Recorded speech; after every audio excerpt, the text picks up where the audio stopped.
Bom, começando, já que a gente falou de performance, vocês poderiam definir o que seria a alta performance, como identificar e medir isso na vida de uma pessoa, para saber se ela realmente está performando bem ou se ela está muito aquém do que poderia fazer? Quer começar? Eu li um estudo uma vez de um cara chamado Daniel Chambliss, que ele é um antropólogo e ele fez um estudo onde ele visou descrever, foi um estudo descritivo, a rotina de atletas olímpicos, que são pessoas que vivem numa alta performance, que conseguem alcançar tempos, conseguem alcançar um nível de força, um nível de puxa, de corre, que realmente um ser humano que não se dedica àquilo jamais conseguiria alcançar. E ele chegou numa conclusão bastante chamativa, eu diria, e até em certo ponto óbvia, que no artigo ele descreve que a alta performance ou a excelência é trivial. Ele usa a palavra mundana. E ele diz que se você pegar a vida desses atletas e fizer um filme e rodar a vida deles em time-lapse, bem rápido, você vai dormir de tédio. Muito parecido. É a mesma coisa todo dia. É chato. Você treina, você come, você descansa, você final de semana faz uma coisa ou outra diferente, aí você volta, treina, come, descansa, volta, treina, come, descansa. Então ele conclui com uma frase bem impactante que depois que eu li, e até de certa forma o Muzi tem uma bio no Instagram dele que acho que traduz isso também, ele fala que a excelência nada mais é do que o amontoado de comportamentos que isoladamente nada tem de extraordinário Muito ao longo bom. do tempo. É comer, dormir, treinar. Se você pegar isolado, nenhum desses itens tem nada de extraordinário. Você não fez nada que depende de sorte, que depende de dar certo alguma coisa. É comer, dormir, treinar, estudar, comer, dormir, treinar, estudar. E você começa a transformar a excelência em uma coisa que você faz repetidas vezes, né? O hábito. Agora, você sabe que ao longo do tempo, Wesley, eu precisei entregar uma visão alternativa, porque eu fui chamado para dar uma aula sobre alta performance. E qual é o problema? O problema é que as pessoas elas não sabem como chegar na repetição Uhum, e o que repetir. uhum, E aí, o que foi meu raciocínio sobre isso? Meu raciocínio foi que, primeiro, a alta performance, ela é o estado ou a situação onde você não consegue atingir uma função de excelência com apenas uma etapa só. Ou seja, não é uma coisa que no outro dia você acorda e você começa a fazer daquele jeito. É uma sequência, ou seja, uma estratégia elaborada para você fazer uma coisa extremamente simples. E o exemplo que a gente tem na vida, né? O simples é o mais complexo. Uhum. Pergunta, por exemplo, eu imagino a brincadeira que falam, né? Se você perguntar para um adulto como é que põe uma girafa na geladeira, o adulto não consegue te responder. Se você perguntar para uma criança, ele vai falar assim: abre a porta da geladeira, põe a girafa e fecha a geladeira. Se você virar para o adulto e perguntar como é que põe um elefante na geladeira, o adulto ele vira as costas. Se você perguntar para a criança, ela vai falar: abre a geladeira, tira a girafa, põe um elefante, fecha a geladeira. A questão é, o óbvio é o mais difícil. E o óbvio só é óbvio para nós porque a gente olhou muitas coisas. E isso é uma das coisas que a gente tenta conversar com as pessoas, e a rede social tem essa função, pelo menos pra gente, em relação ao que é essa capilarização da rede digital, para trazer esse óbvio, o óbvio ululante, né? Como algumas pessoas ainda gostam desse termo, porque ele tá tão escondido entre sequências e pessoas que falam de dificuldades para vender facilidades, que, sabe, fica tudo muito por trás de um véu de interesse, onde você, né, às vezes tem que fazer um movimento contra a corrente para falar: calma, não é nada disso, é só isso aqui, né? Lembra? Abre a porta da geladeira, coloca a girafa e fecha e pronto. Tem eu costumo dizer assim que você atingir um certo grau de performance na leitura, nos estudos, no treino, na dieta, no profissional, é uma coisa que tá exatamente isso, cara. É uma coisa que tá na sua frente, palpável, fácil de enxergar, só que pelo fato de ser tão simples, muitas vezes você ignora aquilo e acha que não é daquele jeito. Porque por vezes você quer um resultado mais rápido, ou você atribui ao fato da simplicidade uma incapacidade de gerar um desfecho produtivo para você. Quando um paciente chega, quando eu falo com alguém nas minhas aulas e tudo mais, as pessoas perguntam, cara, como que eu aprendo mais? Como que eu faço? O que que eu tenho que fazer? O que que eu tenho que tomar? Geralmente isso, cara, a pergunta. O que que eu tenho que tomar para conseguir aprender mais? Eu falo, cara, você tem que... Aí você quer, tipo, a fórmula Cara, mágica, você né? tem que dormir bem, você tem que ter um alerta, você tem que ter uma boa capacidade de uma boa alimentação para pelo menos dar os nutrientes suficientes para o seu corpo. Você tem que estar organizado, porque a desorganização é mãe da procrastinação. Se você é uma pessoa desorganizada, vai ter mais chance de você procrastinar.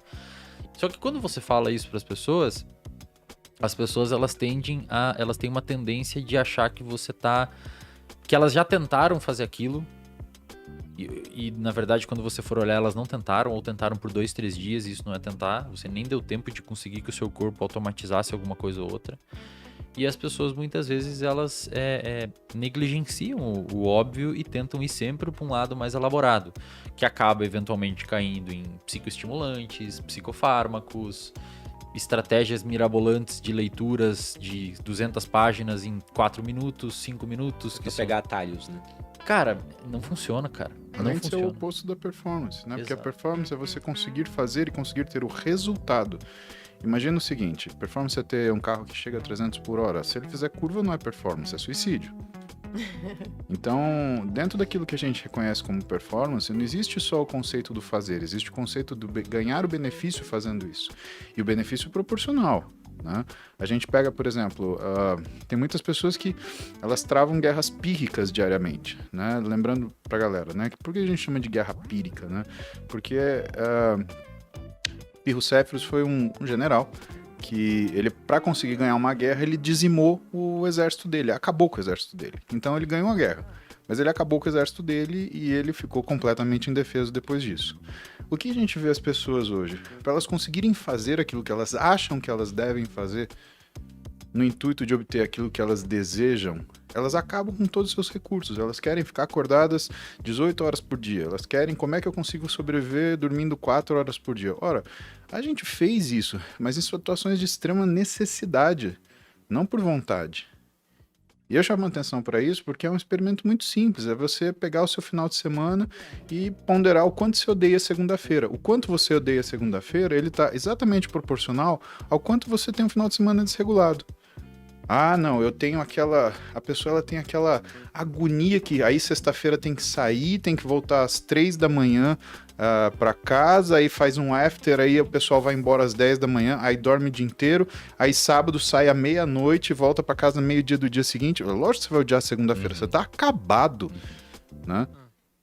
E se você não presta atenção nisso, você escuta coisas como, por exemplo, você tem aqui um psicólogo falando para você precisa dormir, você precisa comer.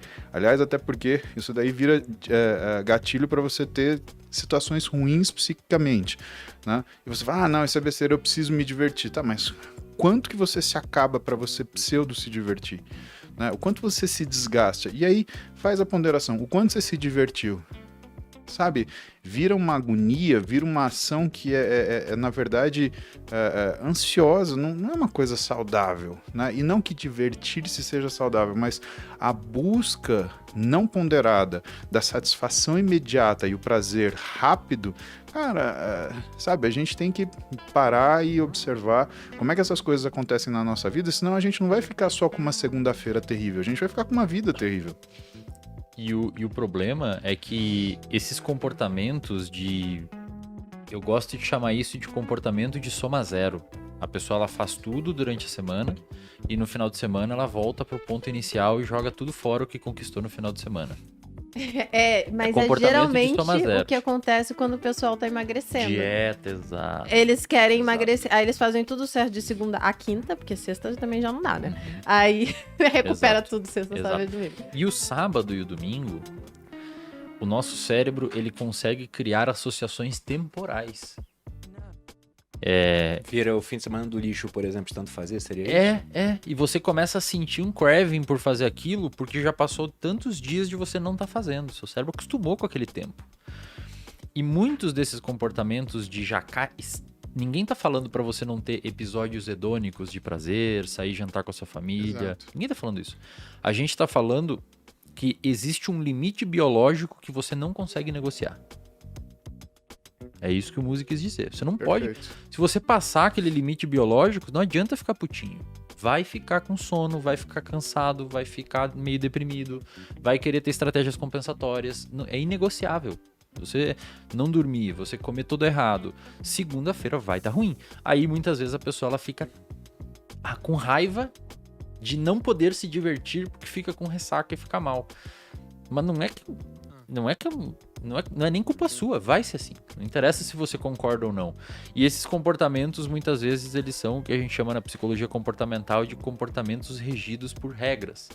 A pessoa cria uma regra na cabeça dela que se divertir é aquilo. Uhum. Eu só me divirto se eu fizer aquilo.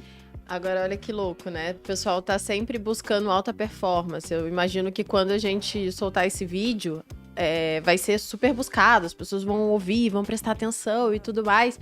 E aí, porque elas acham que alta performance é sexy, é legal e vai ser incrível. E é monótono, no final das contas, né? É chato. Exato. E é muito louco como a gente, hoje em dia, a gente convive com muita gente que vive em alta performance. Vocês, eu imagino que vocês vivam em alta performance, o Bruno. E aí, eu olho o nosso final de semana e a nossa semana e é quase igual, né? Na verdade, o final de semana a gente gosta mais porque a gente pode fazer as coisas chatas com mais calma. Que é acordar na hora certa, né? Pegar o sol, treinar, comer na hora certa e fazer tudo na hora certa, com calma, sem se preocupar em ter os compromissos de trabalho que a gente também faz durante a semana.